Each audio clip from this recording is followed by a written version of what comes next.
Kitundu ambaye pia watu wengi tu zaidi wanamfahamu pale katika Maisha Magic. Kitundu ambaye pia ni mwigizaji wa Jua Kali wa muda mrefu zaidi. Kitundu ambaye pia ni baadhi ya waigizaji wazuri Tanzania na pia tu East Africa, ambaye pia alikuwa tu anafanya vizuri zaidi, na pia alikuwa tu kijana ambaye pia yuko na ndoto za kuweza kuenda mbali zaidi, kwa sababu tu tayari alikuwa ameweza kupatiwa platform na Jua Kali ama Maisha Magic kuweza kuonesha tu kipaji chake. Kitundu ambaye pia watu wengi tu zaidi waliweza kumfahamu kupitia tu Maisha Magic na kuweza kupata tu mashabiki wengi na pia following nyingi pale katika mitandao za kijamii, kwa kuweza kuonesha tu skills za kwake za kuweza kuact ama kuweza kuigiza. Na ni mmoja tu wa waigizaji Tanzania ambao pia wameweza kubahatika kuweza kuingiza katika tamthilia ya Jua Kali, ambao pia ni kipindi kizuri na pia kinafanya vizuri sana Tanzania.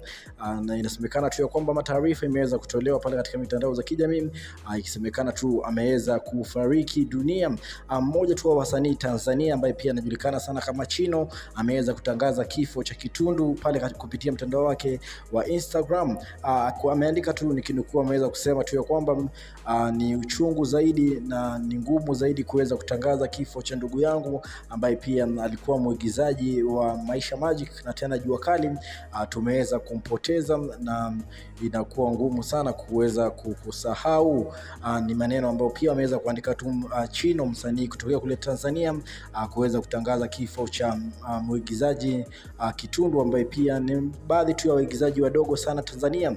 Na ni kitu ambacho pia kimeweza kuwakuta mashabiki zake sana in shock, na kujaribu kuweza kujua kipi ambacho pia kiliweza kumfanyikia Kitundu ambaye pia alikuwa mwigizaji anafanya vizuri na anakuja vizuri zaidi, kwa sababu tu amekaa kwa muda kidogo hajaweza kuonekana kwenye TV, lakini mashabiki zake walikuwa tu wanamuulizia aliweza kuenda wapi.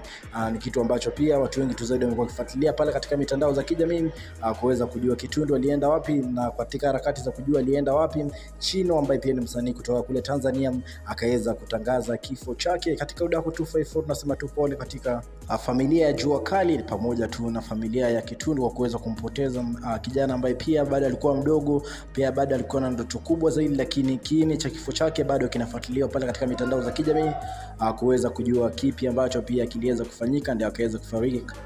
Katika Udaku 254 na make sure umesubscribe ili tuendelee. Baby wa baby now. Alafu huyu ni baby.